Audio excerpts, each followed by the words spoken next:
L'elettronica deve controllare nel migliore dei modi la meccanica. E con profondo sentito e sincero dolore che Assonautica piange i 3 piloti morti nel tragico incidente del Lido di Venezia che ha colpito lo sport italiano e la motonautica intera, scrive l'associazione. Oggi noi riteniamo che il futuro della nautica ci sia e sia entusiasmante ed è diretto non, come ho fatto per tutta la vita, nella direzione delle grandi velocità.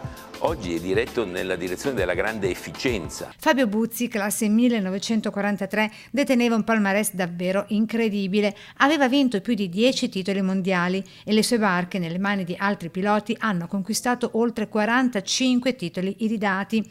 E c'è chi dice che se la motonautica fosse una disciplina sportiva al pari della Formula 1, probabilmente la sua azienda di Annone Brianza sarebbe nota forse quasi quanto la Ferrari. È una soddisfazione enorme.